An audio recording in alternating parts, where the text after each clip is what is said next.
तिब्बत में एक फ़कीर हुआ मिलरोपा नाम का। जब मिलरोपा अपने गुरु के पास गया तो उसके गुरु के यहाँ नियम था कि पहले गुरु की 3 परिक्रमा करें, फिर 7 बार झुक के नमस्कार करें, फिर शिष्टापूर्वक एक कोने में बैठें। जब समय आए और गुरु पूछे कि क्या पूछना है तब आप पूछें।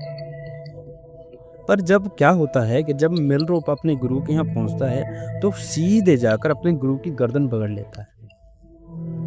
ना तो वो गुरु के 3 चक्कर लगाता है, ना 7 बार झुककर नमस्कार करता है, ना शिष्टापूर्वक किसी कोने में बैठता है। उसने जाकर सीधे अपने गुरु की गर्दन पकड़ ली और गुरु से कहा कि बोलो, तुम्हें जो बोलना है, क्योंकि मुझे कुछ पता नहीं है मैं क्या पूछूं। कहा कि मुझे कुछ भी पता नहीं है कि मैं क्या पूछूं, लेकिन इतना मुझे पता है कि मैं कुछ भी मुझे पता नहीं है। तुम्हें कुछ बोलना है तो बोलो। मिलरोपा ने अपने गुरु से कहा। तो गुरु ने कहा कि यार थोड़ी तो शिष्टता दिखाओ, थोड़ा सा शिष्टता का व्यवहार करो। तुम्हें भली भांति तुम्हें अच्छी तरीके से पता है कि 3 परिक्रमा करें, 7 बार झुककर नमस्कार करना है और शिष्टापूर्वक कोने में जाके बैठ जाओ। उसने कहा ये मैं पीछे करूँगा। अगर 7 बार झुकने में, 3 बार चक्कर लगाने में और शिष्टापूर्वक बैठने में मैं मर गया तो इसका जिम्मेदार कौन होगा? इस बीच में मैं मरूंगा नहीं, मैं 7 नहीं 700 चक्कर लगाऊंगा अगर ये तुम वादा करो तो। पहले तुम उत्तर दे दो, फिर ये फुर्सत से हम काम कर लेंगे। शिष्टता पीछे भी निभाई जा सकती है। मिलरोपा ने अपने गुरु से बोला। तो उसके गुरु ने कहा कि बैठो। तुम ऐसे आदमी आए हो जिसको उत्तर की खोज नहीं, अनुभव की खोज है। और अच्छा हुआ तुमने चक्कर नहीं लगाए, क्योंकि चक्कर हमने उन्हीं के लिए रखे हैं जो लगा सकते हैं।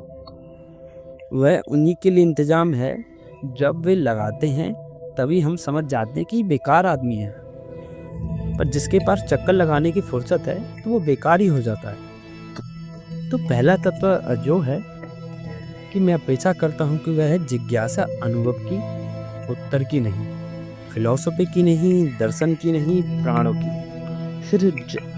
सिर्फ जानने की नहीं, पाने की।